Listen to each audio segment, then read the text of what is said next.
Lucy Letby was convicted on several counts of murdering babies on the basis of evidence that was exclusively circumstantial. There was no direct evidence she murdered anyone. And for any doubters out there, the judge specifically stated as much. The case was a circumstantial one. Of the supposed murders, one has been subject to the extraordinary claim that, to all intents and purposes, the attending consultant actually caused the baby's death.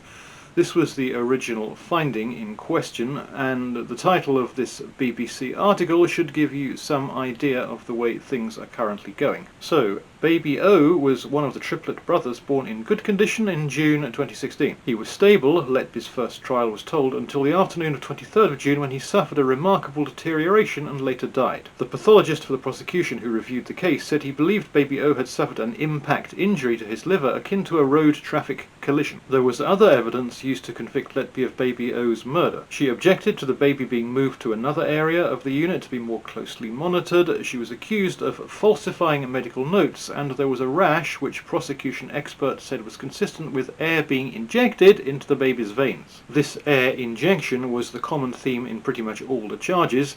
This is the full list here, and you can see various forms of air abuse appear all over the place, and the baby in question is Baby O, injury to liver, air embolus. There was then some pushback before the most recent cataclysmic pushback. However, a leading senior perinatal pathologist told File on 4 she agrees with the original post-mortem on Baby O that his liver injury and death were by natural causes. The pathologist, who asked not to be identified because of the controversial nature of Letby's case, said she has seen this kind of damage at least 3 times in her career. Each time there were natural causes. Apparently the post-mortem said natural causes, and that was overruled by the court. And this is not the first time, the only occasion where the original pathologist report is opposed by the court and accepted as such.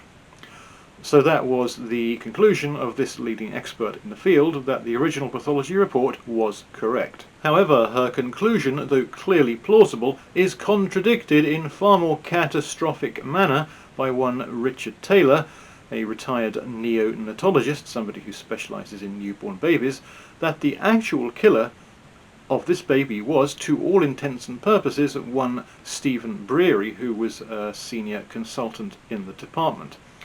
You can see the full video on my Twitter, which is 4 minutes long also. The link to that full video is in the description underneath this video if you're watching on YouTube, and if you're watching on Twitter, the link is a bit further down the page you're currently on.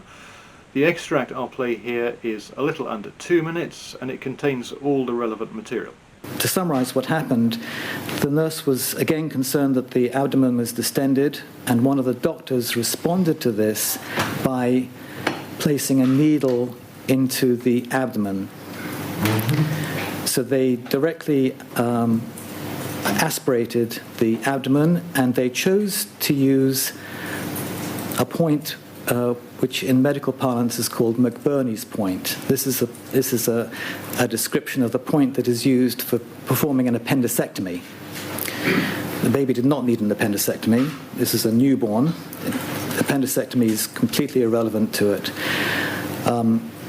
If an aspirate was going to be attempted, it should have been done on the left side, but in fact the doctor used McBurney's point, which is on the right side.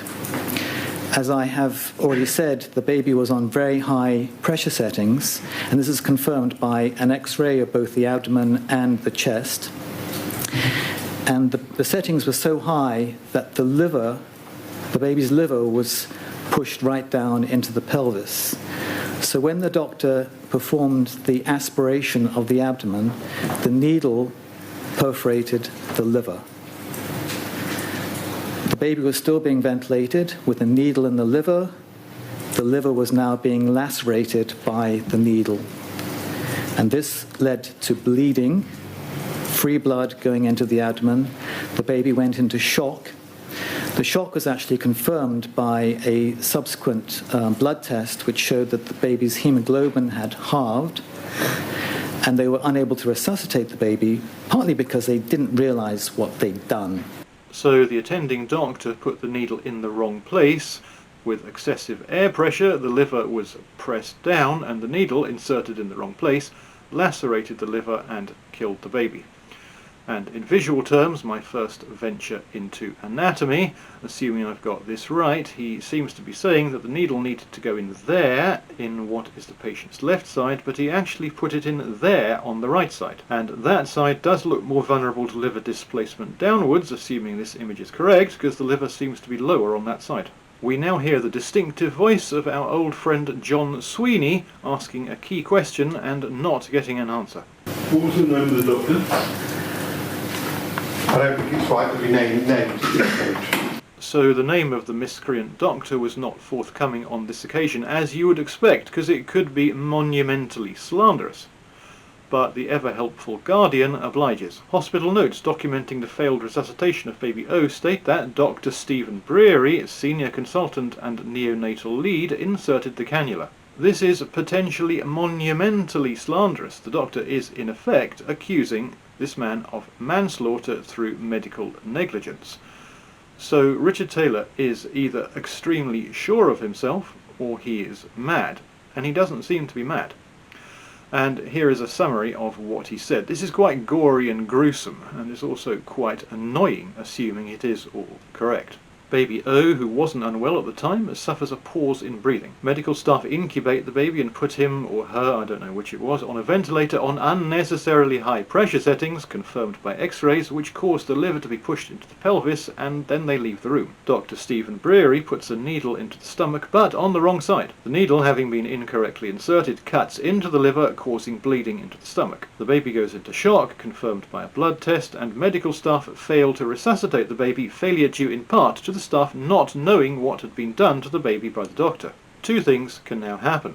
Dr. Taylor, having had a good career in doctoring, sees his bank balance reduced to zero and his reputation reduced to rubble through the catastrophic defamation suit which he loses, or Dr. Breary goes to prison, ultimately, for medical negligence resulting in death.